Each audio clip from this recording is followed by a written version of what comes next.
What's up, nerds? Welcome to NineNerdYards. Today we have a special guest. I cannot understate how excited I am to speak with this actor.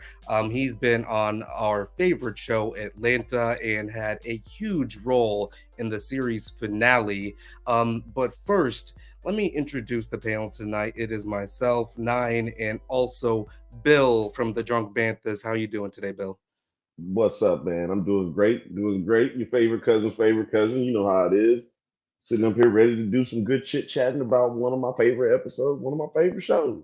Yeah, absolutely, absolutely, man. And I'm just gonna play this little clip here, just so we can get a vibe. And if you haven't guessed who it is, you're going to be really excited. And that is, It all said the same thing. This nigga serving poison fish. Hey, listen, Do man. you know the traditional way to make sushi is with your bare hands? And that sushi should be served at room temperature? Every Japanese sushi restaurant worth its soy sauce does it that way. all right, we have on the show tonight a Calvin Dutton. I hope I Uh, pronounced that correctly, yeah, right? it doesn't. Yeah, just All like right, Button with that's the D. that's what's Yeah, up. yeah. Yeah, Calvin, how are you doing today? How you doing today? Doing well, blessed, man, and highly favored, man. So, yeah. That's what's up. That's Yes, sir. amazing. Hmm. That's Awesome. amazing. And yeah, you were on the series finale of Atlanta. Can Yeah. you kind of like go into how you got that role? As Yeah. Yeah. It was a role I would say it had to be, it was meant for me. And the reason why I say that, the audition came to me, I'm originally from Houston, Texas, and the audition came when I was getting ready to fly out to Houston, like on a audition came on like a Thursday or a Wednesday or a Thursday. I was flying to Houston on a Friday, and it came at a time where I hadn't been at home in like 2.5 years, and it just, to me, it wasn't really the right timing to audition. I didn't have I was trying to prepare to get home. right. If you're familiar with the show, it's a lot of text there. And Hmm. Hmm. so, and I'm a person that if I don't feel prepared, I don't want to audition for it. I Hmm. don't want to, I want to make sure that I'm, feel confident, and that I want to give my best. Yeah. Some people don't, Right. some people just audition just because, some people just like kind of just throwing shit on the wall and see if it sticks, and that's Okay. their way. Me, it's just like, I really want to make sure I'm doing my thing. And so, because of all, and I'm getting ready to fly home, and the audition was due on a Friday, and I was flying out on Friday, and they were trying to adjust it, and I was like, no, I'm flying home. And so I actually turned the audition down. Oh, And really? so, yeah, I Mm. turned it down.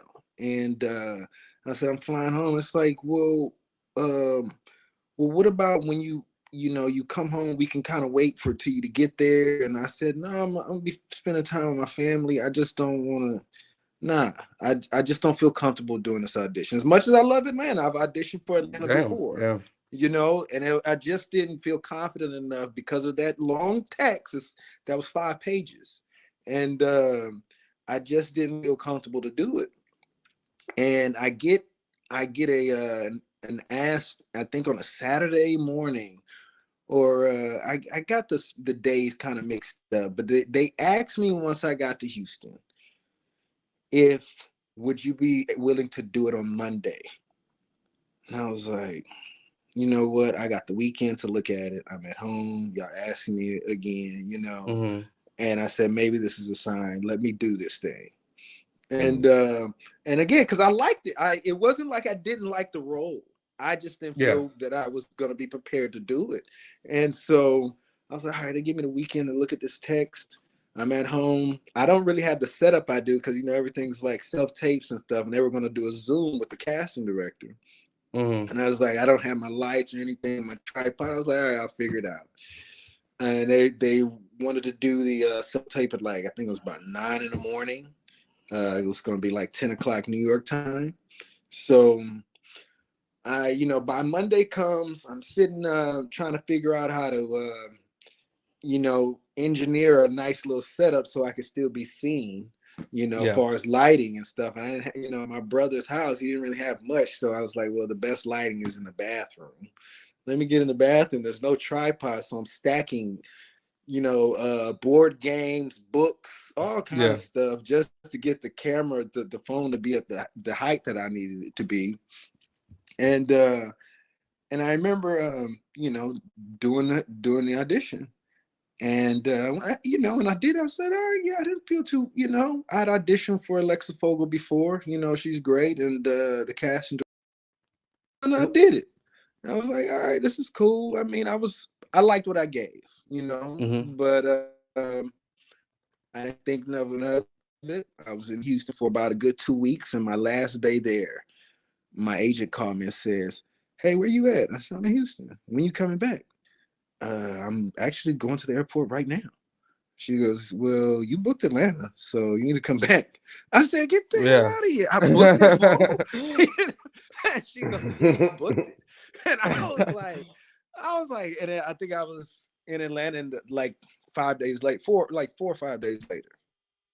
Okay. And oh wow. That was the initial how I got the role. It was, a normal audition, but I did initially say no only because I didn't feel like I would be prepared to give that the justice that I wanted that role to have.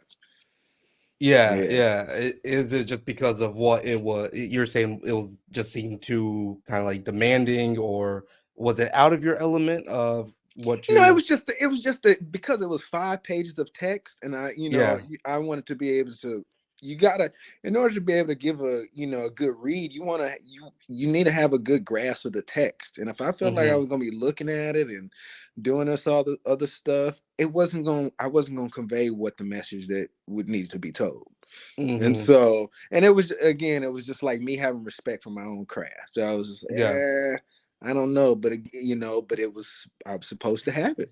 I was. So I'm just imagining actually even just reading the text and just being like, well, what the hell am I actually supposed to be doing here? Because Demarcus is a restaurant owner in Atlanta, a new restaurant owner that owns the first black sushi restaurant, right? Word. And Across from a he has Popeyes. this sinister monologue. Yeah. As that sinister monologue. So were you reading that when we were just like, okay, I kind of just know what they're laying down and like how I need to read this, or? Yeah, they it was kind of a breakdown. They kind of had like a certain type. They definitely was looking for like a someone who was proper, who had that kind of edge, like a Brother Muzon from The Wire. Y'all remember that character? Okay. Yeah, it was kind of like that kind of tone. And I was like, okay. And just reading it, I just thought the writing was so good, and if you trust the writing and you listen to how the character breakdown of it, I was just like, well, I'm gonna just give it a shot and put some of my own inflections in there. So it's just kind of me using my imagination and kind of seeing, when that character breakdown was just this, he was just a little bit extra. Yeah. Than what would be typically calls for a restaurant like that, It's like, all right, well, let me get, and that kind of quiet, violent kind of guy. You know what I'm saying? It was just those are the ones that you kind of worry about. So I think that's like really what's so impressive about the reading, particularly because it is a long scene. It's like a long ass monologue. But I can imagine that you're just reading it and then you would want to play into more of like the comedic aspects, but it still just like comes off as so like villainous. Yeah. It's incredible. Mhm. Bill, do you have any questions that you would like to? Yeah, I was gonna say, do you feel? Well, not do you feel? Was your performance based off of like the read completely, like, or was it, or did you add on anything, or did you improvise anything, or was it pretty much just a straightforward, like, I'm about to run Far this as out? far as what I said texturally, it was word for word. There was no reason Mhm. for me, sometimes if I'm in shows or if I'll add stuff if I feel like it's just not, I'm not, this what needs to be there isn't there. And so I'll add something to put a little spice on it. But that that was one of those things. Now you trust the text and trust the ingredients that are there Right, that's going to drive you through. And Mhm. that was and everything else was like when I showed up on set, uh pretty much that I didn't get a like I wasn't they didn't Hero didn't give me a lot of direction. Mm. He kind of really liked what I was doing. As soon as we did a little walkthrough and they saw it, and it was like, oh, okay, yeah, let's roll. Like, all right, it seems like he's got his character down. Let's just see what we got. And yeah, it was definitely very it was a bit intimidating, I'd say. mm, Not because they did anything, but usually if somebody's stepping on set in a guest star role, you're not typically gonna have the camera on you the whole time like that. And Right. so I just didn't want to mess up. And right, so I was very nervous about that. Definitely I was confident in what I was going to do, but I was just like, I've never met any of these people before. Of course I am fans of all of them, but when you show up to work, now your colleagues. And so I need to step in as right, equal. This isn't like I'm not fanning out, I'm here to work. And right, it's like I also want to prove that I also deserve to be here. And it's just like, yeah, I deserve to be here just as everyone else it does. you Yeah. know yeah. you know I'm glad that you said that they let you cook, basically, because yeah, my yeah, that leads me to my next question, which is, you had to have had somebody that you knew, like, that was like this character. hmm. I'm just curious where you got the inspiration from, like, with this character. And I just think it was pieces. There was always pieces of I've lived in so many cities, and I have my relationship with people, the people cliques or people that are I've just had a very hodgepodge of friends around me. No, like whatever city you knew me in would look different from the friends I have in the next city. Right. And Right, I'm just an incredibly curious person. So Mhm. it was really just kind of reaching in that bag and like just kind of like, who says this word like this? Who Yeah. would say, just like, who Yeah. would talk like, so it wasn't anyone specifically. It was kind of grabbing pieces and Uh-huh. also letting the costume interpret how I'm going to speak. A lot of times, if a costume will tell you everything you need to know. Yeah. And that yeah, costume definitely was like, this is what he's wearing. Yeah. Okay. This Yeah. is, It feels like I remember watching the trailer and I mhm, thought he was like in from the nation. You know mhm. what I yeah, mean? yeah, So so it's kind of surprising that he's a restaurant black sushi restaurant owner. Mhm. And how about we get into the breakdown, because I'm like very curious about your thoughts on what the message is, what the point of this whole monologue is, and Mm. the significance of it being at the very end of Atlanta. You know, Yeah. Yeah. Mm. let's see here. I'm gonna. Aren't you? No, man, no. Yes, you are. They all do. Look, I don't know what you're talking about, man. We gotta wrap. You know, there's a movie theater 2 blocks away from here. The night Queen and Slim premiered, we were filled. Line out the door. Black people hopped up on nationalism, coming to support their own. 15 minutes later, we were empty. Not one person ate the blowfish. Not one. Just a bunch of Yelp reviews that all said the same thing. This nigger serving poison fish. Hey, listen, man. Do you know the traditional way to make sushi is with your bare hands? So shout out to Chef Kenny in that scene as well, because we actually spoke with him earlier in the year.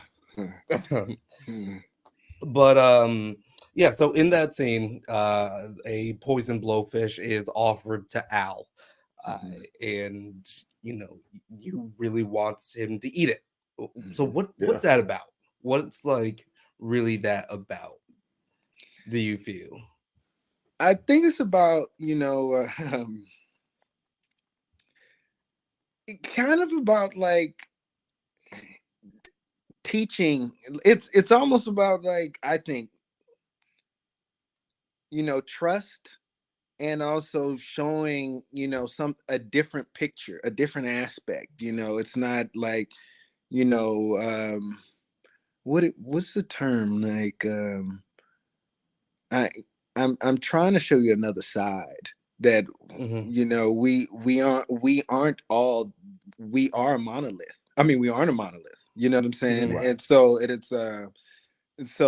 it's this side of like, do you think I am trying to kill my brother? It's like, do you really believe that that's why we're here, why I'm here? Right. Like that Popeyes is trying to kill you. You think I'm trying to kill you? Right. It's like, yeah. It's like, so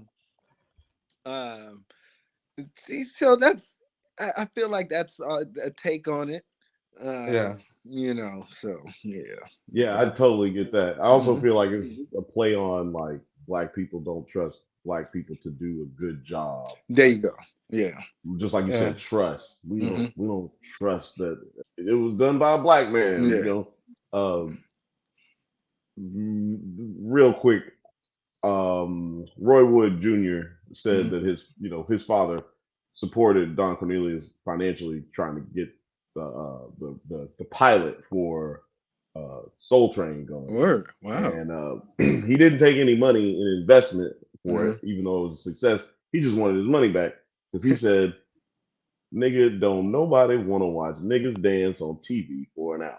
Give me my goddamn money." Wow. Because it's like the mindset that we just can't be possibly good because it's us doing it, even though it's us doing it. We can't support each other. I think it's kind of too cool, because just like ironically, there was this little bit of a social media outrage or craze going on about Atlanta restaurants. How they treat their customers, and that's a mostly black customer base. And I was wondering if it was a little bit of a commentary about like it's going both ways, like about how the customer feels that they're getting black service from a black owned business, and how a black owned business would feel maybe not serving or giving the best customer experience to black people, because we're all like brothers, sisters, we're all family or whatever. So I don't need to treat you like a customer, because we can, and so like a lot of that regular respect goes out the window. But I don't know, there was an interesting video about it. I might link it below or whatever.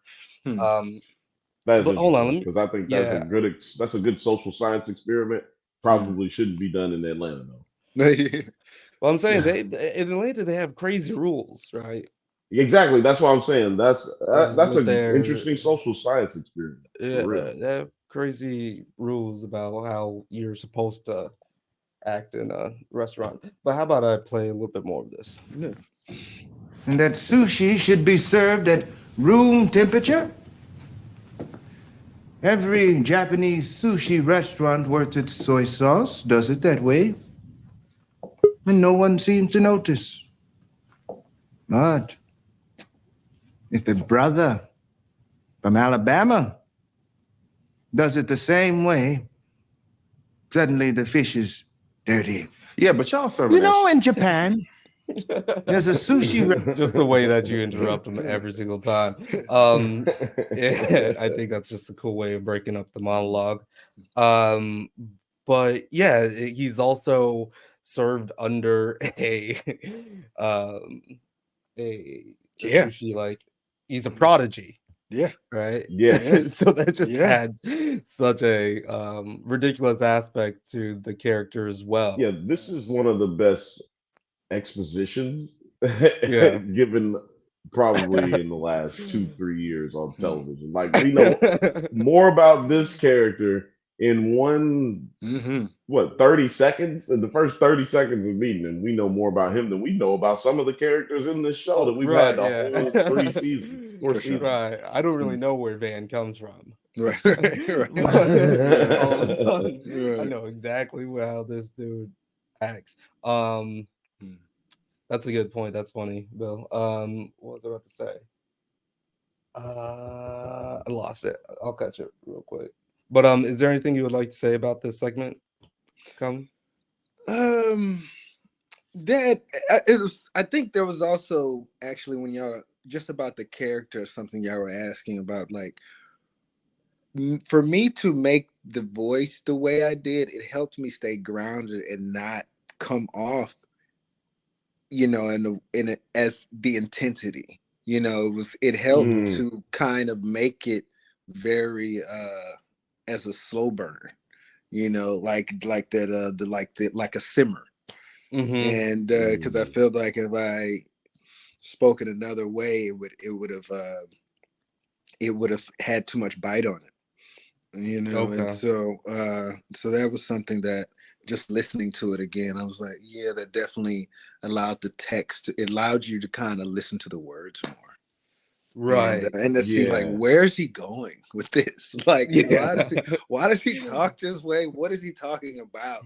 So it's like, so it helped you to really try to lean in more rather than try to predict where he's going. So, Right. Yeah. And there's that interesting, because he's boiling, and we see little short outbursts of him going as I continue the clip here. Let me see here. Restaurant that can't even take reservations from the general public because it is so acclaimed. You want to know where it is? It's on the Ginza line in a Tokyo subway station. I know because my master, Yuji Watanabe, studied there. And if I'm correct, isn't that a real thing? Yes. Like that's yes. There is a whole documentary called Euro Dreams of Sushi, or Nero, I believe.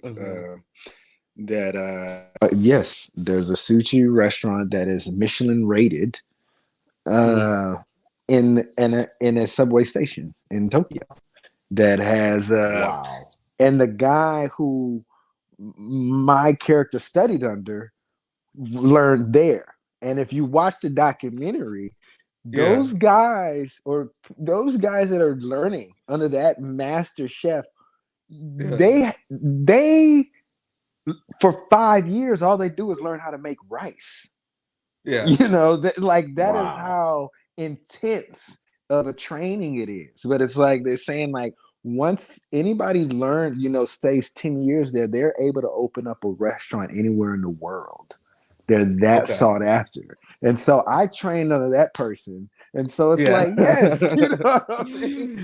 Like whoever learned that, my master studied there. Watanabe studied with that person. So I'm a protege of him. Right. It's giving me Kill Bill vibes. Like I really want to see just like an episode going over Demarcus's life. Yeah, for sure. For years and years. Yeah. I'm here for it because he's from Alabama, so I'm here for it. We can do a whole nother show. For sure. There we go. You see, he taught me that it doesn't matter where you serve the sushi. A Subway, an old Blockbuster video. It doesn't matter. I love He that says, continuity too. If the sushi is good, people will come. But I guess my master was never a nigger from Florida. Listen, brother, man. Give me that brother shit. Yeah, you're just a boiling pot, and that lid's about to blow off. Yeah. That is just hilarious, and it's so funny, but it's so just so like venomous. It's like, man, this is getting really serious. Maybe our gang, very Gus Fing vibes. Right. Yeah. Here.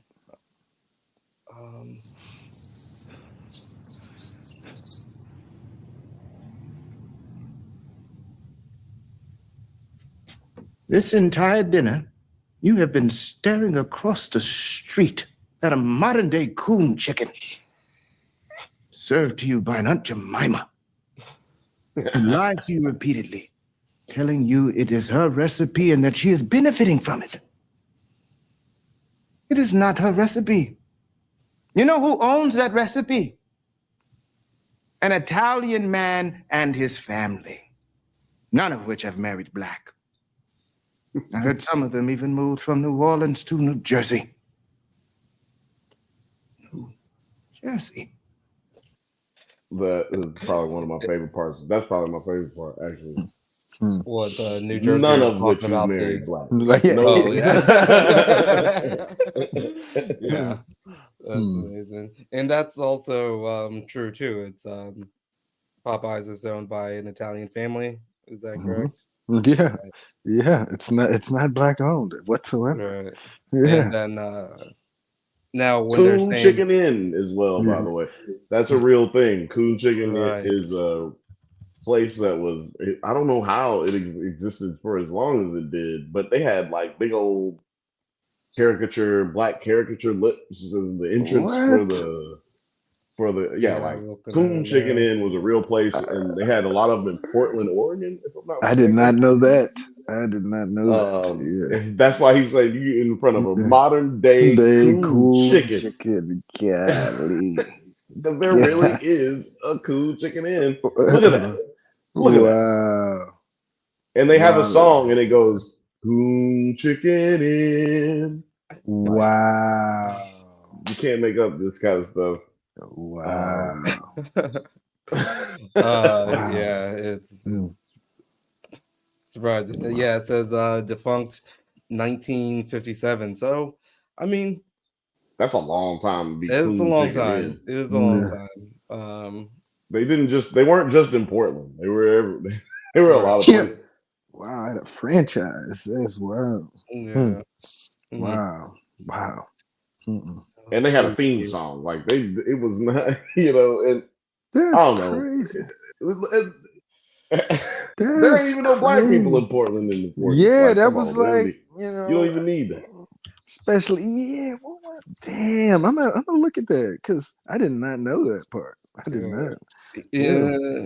Yeah, and so in that scene, you're mixing a bunch of different, because you're saying Aunt Jemima, Coon Chicken, and referencing how that's all mixing into the what Popeyes currently represents, right? For sure. Yeah. So I think that's pretty crazy. So it's just kind of like just a transfer of still just these same things, just kind of cycled repeatedly. Yeah, and it was also it was also like, because Aunt Jemima, because growing up, we said Aunt Jemima. That was how we said it. And the Aunt Jemima syrup and all this stuff. So I I always played with like, should I say it that way or should I say it, like it's red, like it's like the name, and I just felt like Demarcus would say the name instead of Ancient Mama. And so I don't know. It was just things like that because it was always kind of left as a choice that I think they trusted the choices that I made, and they're just a lot, and they just kind of rocked with it. I think one of the things, there was a couple things that Hero did say, like when I slammed on the counter, he just wanted me to, he asked me to do that and just take a moment in that slow rage and then continue to talk. That was, and that helped me drive the character along more. Yeah. But yeah, and so That's yeah, crazy. yeah. And then I feel like they also with that onto my own line referencing like the spokesperson Ooh. of Popeyes. I forgot about her. Man, Yes. she looks like very close to that picture of the Coon Chicken like Wow. photo. That's really crazy. Wow. Yeah, her. Yeah, they're definitely. Yes, absolutely. So yeah, they just to kind of pander, I guess, to a wider audience, to a blacker audience, I should say. I feel, and like it's crazy because like, what is that lady supposed to do? She's supposed to not take an acting role, which in which she's going to be making a lot of money. I'm sure life-changing money to be a figurehead for a company that is pretending to have some black people behind the recipe of their product. I don't know, it's crazy. Like, what is she supposed to do? Because sometimes you're not even thinking about it like that. You're like, oh, it's a gig, and then you don't realize it's about to blow the hell up like that. And it's like, wait, this is actually kind of, and you're not, it's like, yo, you're thinking about a check, and you're like, sometimes you're just not thinking that it's gonna have the type of effect that it does. It's just like you're just like, it's a commercial.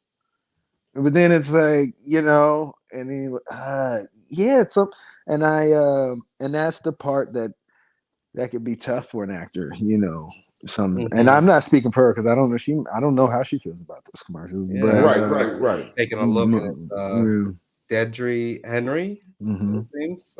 She's from Barbados, and she also went to graduate from aeronautical school. Lord of mercy. So like you said, we don't know how she feels about it. Yeah. But my whole point was, one way or the other, however she feels about it, to your point, she's looking at it like, this is a check, this is work. If it's not even going to be a great check, it's going to be a good work so I can get some more work. Yeah. She's not concerning herself with the politics. And I'm sure she didn't know that none of the family didn't marry black. Right. I'm sure she was not aware of that. Yeah, you're not researching, Popeyes like that before you go to commercial. You're just not doing that sort of thing. Especially back then, it wasn't like that. He wasn't thinking like that. Nobody even cared. It's like it's chicken. Let's go. Right. Very interesting. But it's also interesting because nobody thinks that Flo owns Progressive or works at Progressive. But, you know what I'm saying? But they put the same kind of. Well, I mean, I guess that's the importance of representation, right? Because when we're dying for thirst for any type of representation, and then it's very easy then for Black community to adopt a Black figure if there's only just one, right? Unless you're going to regularly see, right? So it just becomes so much easier to associate. That's my guess. I'm not. That's a good guess. That's an educated guess. I wouldn't have jumped into that water. You jumped in there deep. Just put my toe in. There you go. Educated guess. Here, let's just finish this up. All right, man. All right, I get it. Oh, you get it. Yeah, I get it. You get it now. I get it now, man. You need it.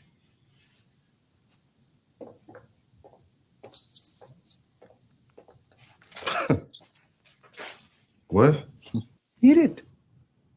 eat my poison fish, brother? Oh, let me guess. You want some hot sauce to go with it, brother?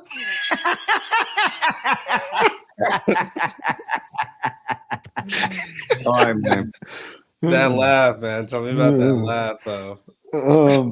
It just it didn't, it was like the joke's on you. I know, I know that right now the joke's on you. And I feel like the Demarcus knows he's intimidating them right now. Yeah. And it's like he knows, like, I got Right. you. And I'm just, and that was like, I know I'm gonna scare you.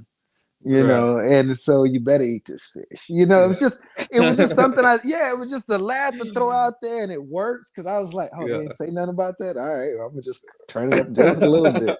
Oh, they didn't even give you no notes about it. That wasn't No, like brought that's what I'm saying. on. Yeah. Like Bill said, man, they really let me cook, man. Like Yeah. it really did. Like when we initially did the run through, what gave me my license was like, I really respect Donald Glover a lot, and that's what was so happy to be on the show, because I really respect his craft, I really respect his talent and genius of things that he does, and I did the run through. Everybody was like, wait, just trying to see, is this guy gonna be funny or whatever? And then once I was done, he goes, yeah, I think this is gonna work, and it was like, that was all I needed. That was the confidence I needed. He's like, yeah, I think this is, and I was like, that's what's up. Let's go to work. That was just that pumped me up right there. So they had confidence in me, man. And and that was Brian Tyree. He was such a great. He didn't have a lot to say in those moments, but he was such a great scene partner in the sense that he would. A lot of that stuff he was saying were ad libs. He was improvising that little stuff, and it was just that was helping me. He was really listening. All I had to do was pay attention to him, and I knew I was being taken care of. And so, he's such a powerhouse. Oh my gosh, such a powerhouse. Well, so yeah, tell me more about what it was like just acting with the whole crew, because very rarely does. Even though I feel like Atlanta is so much built off of its side characters, one-off characters, very rarely are they interacting with the full cast. Word. So you even got a benefit of just being around. Yeah. Especially Darius when we get to the end of that scene. Very briefly. Tell me about that experience working with everybody. Being on set on a few sets, that the way they interacted with each other, their camaraderie, just the cohesiveness that they have with each other, it really let me know why the show is also successful. I felt like they really enjoyed being there. They really liked what they had built. They allowed me to be it wasn't, because there's some shows, guest stars or things that I've been a part of that I just felt like I was clocking in and clocking out. I'm there to do this thing and go home. They were just with them, it was they welcomed me into their home. I was still a guest, but they allowed me to sit at the table though and join them. And that's not always true when you're stepping in as a guest star on TV shows.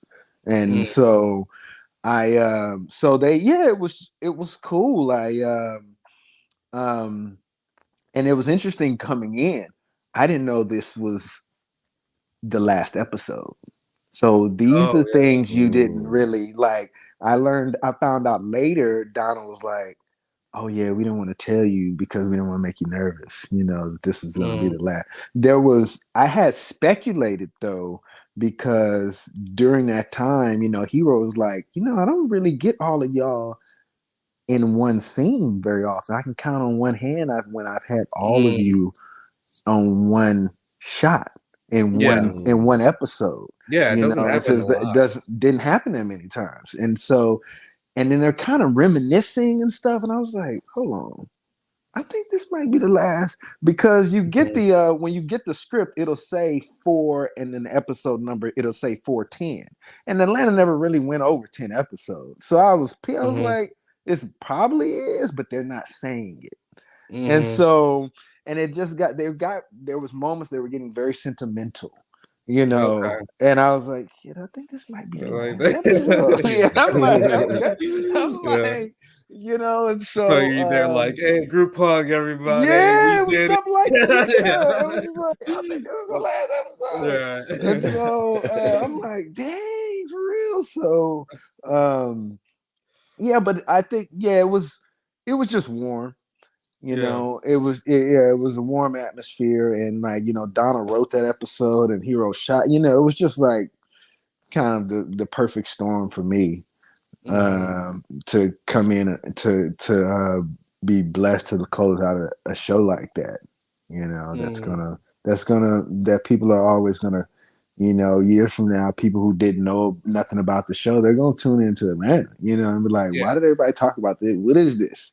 You know? Right. And so to be a part of one of those television shows, you know, it's like, I got a chance to do that.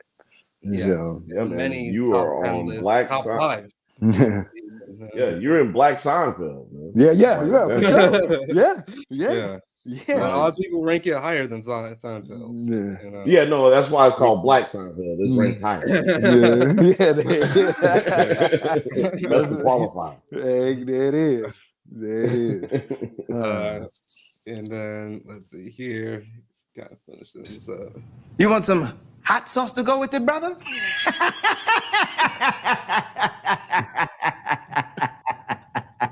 All right, man.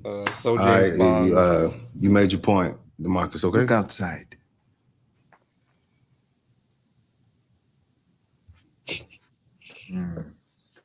That's the future. That's our future. Salted and battered. Being sold back to us in our own image. See, the problem with us is we don't trust each other. Don't trust a Chicago nigga. They're shady. Don't believe niggas from New Orleans. Coming live from Chicago here. It's slimy. Gotta watch out for them New York niggas. They're bound to hit a lick. We've been told time and time again, the only person you can trust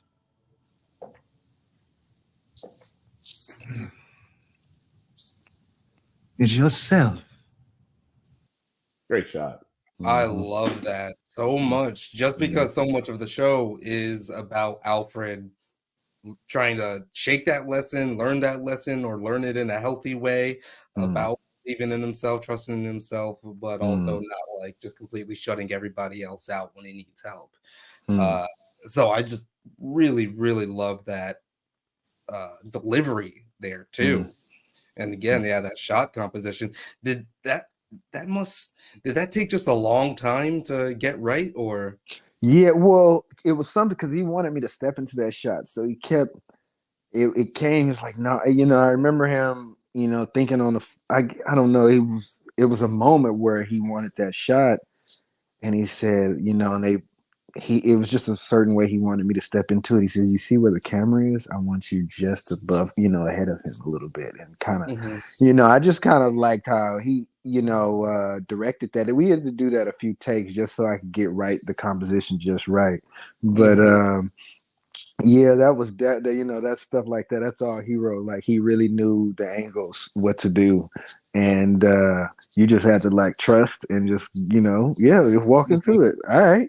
You know, and that's a funny moment because in those moments, Hero, I don't know if y'all saw it, but on Twitter, Hero, they asked Hero at the end of Atlanta, you know, they said, what about the outtakes? Like, what about the Atlanta outtakes? And he goes, the only one he's ever released is Between Me and Alfred.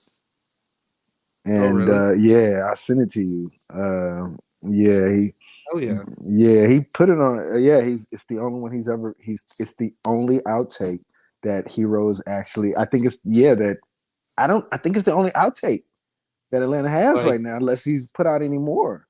But it was I made Alfred break right there. yeah. And in that scene, he just started laughing. He goes, because I'm like breathing in his ear all hard. Dude. You know what I'm saying? Just boys that you are up like it is so villainous. It's kind of like this cat and mouse thing that you got going on here. Mm-hmm.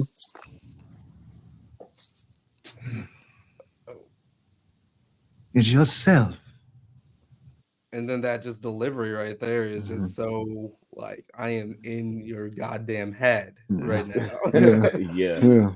Insane. Insanity. Mm-hmm. Let me see here. Yeah, but yeah, please send me that. I'll take Yeah. it. I'll send it to you. Yeah. Right?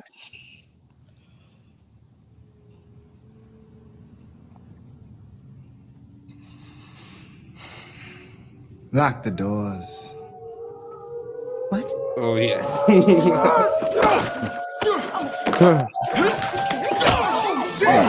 Get my pink Maserati and 30 top flight. Go, go,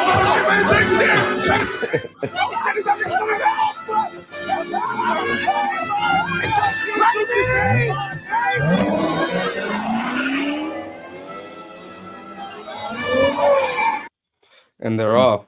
Fight me. Fight me. Fight me. Those fans, man, for real. Oh my gosh. Wow. So that is a breakdown of the scene. Oh, I did want to ask. So in this episode, it's a big question is was it all a dream? Is this all part of Darius's depth tank hallucinations? That's so hard. Because I don't Judge Judy think thick or was she not thick? Yeah. It's like did we dream all? I don't know. I mean, that's so tough. I've never really. I can't say yes. I can't say no. Yeah. That's really hard for me to really say. But I don't know. I can't answer. It's been highly debated between multiple YouTube channels. Inquiring minds would like to know. Damn. Every time I watch it, I have a different answer. Every single time I watch it, I'm like, nah, it was a dream. But then I watch it again, I'm like, nah, he going to jail. Right. That's going down. We had like some flashing lights or sirens in the background, but no, it doesn't give us anything conclusive. We need to see them cheeks. That's what we need to see. He's kind of looking at it like he's looking at that, like he's mystified by the ass, He got that look in my head. That music might get this whole video blown up. That's why I had to do recording, because there's no way we could watch all those clips in their entirety, instead of breaking it up. Over live stream, I should mention. Right. So when you were that punch from Darius, is that a stunt person? No, that was Darius. No, it was Darius. No, was it you though? No. I mean, it was me the entire time. Yeah, okay. It was because it didn't really need that much kind of choreography. He was coming in, he kind of threw it. We worked it a couple times. Yeah, we didn't need. I mean, they're always on standby just in case, but no, it wasn't. We didn't really need to do all of that. Yeah, it wasn't much at all. So, I love the the lock the doors. The doors. What? Again, just very villainous. Get my pink Maserati and 30. I'll throw up like a frame by frame, whatever, when I'm in editing. But yeah, that's cool. So yeah, that's the whole interaction with the whole main cast. That's really cool, man. and such a great man. I don't know job. when that you might be. I can't. I've been thinking the whole time. Like, when was the last time that all of them were in the same scene at the same time? At least at the end of an episode. At the very least, I can't even think about it. Yeah. I guess that part makes me think of it being all a dream because of that. You know what I'm saying? And so, you know, and because they're all there, you don't usually see that. So in a dream, you know, that's a very dreamlike thing. Yeah. You know, and so everyone's there. You know, you say, y'all all over there. You know, like, what you know what I'm saying? And that's always in a dream, you know. So, right. You know, that right. man. Yeah, You know what? You may have just solved it. You might have just broke yeah, it that's right actually now. a good point. That's a really good point. Yeah. I'm gonna put that in the video for sure. For sure. Do you have any more questions for Calvin, Bill? No, man. I've got all my questions out. I feel like this hour just went by so quickly. Yeah, it did. Yeah, it zooms by, man. It zooms by. And yeah, I could ask you about some other things, but I want to take up all your time. Can you let the people know where they can find you? I mean, you can find me on Instagram, you know, at Calvin Dutton. That's usually one of the best places to reach me. But I'm also, you know, Twitter the same way, but I ain't really on that thing like that. But yeah, that's how you can get at me though. I would say holler at me on the gram for sure. Yeah. And any other projects that you're working on lately, or anything that you can maybe reveal to us, or you auditioning for? Yeah, well, no, just back on the grind. You know, the writer strike and the actor strike just have been lifted, so the work is starting to kind of flow back into the emails again of just getting back to auditioning, and you know, so it's just the industry is just starting to feel like the wheels are turning again, right? And so yeah, but soon. You know, now that things are coming across the pipeline, it's gonna be something sweet, and I'll be happy to share with y'all when it does. So, yeah. Oh yeah, I would love to have you back on, for sure, for sure. Well, that would be the. Actually, Bill, you want to tell the people where we can find you? Oh, you can find me over at the Drunk Banthas channel, and on Instagram, everything is Drunk Banthas. Likewise, Twitter, all that stuff. Anything social media is Drunk Banthas. Hit us up. All right, yeah, and yeah, you can find me right here on 9NerdYards, Nerds at Night, and I want to thank you all for joining us today while you're watching on the replay. That's morning, afternoon, or night. We love you beautiful nerds, and thank you so much for joining us. Have a good one. Peace. Peace, man.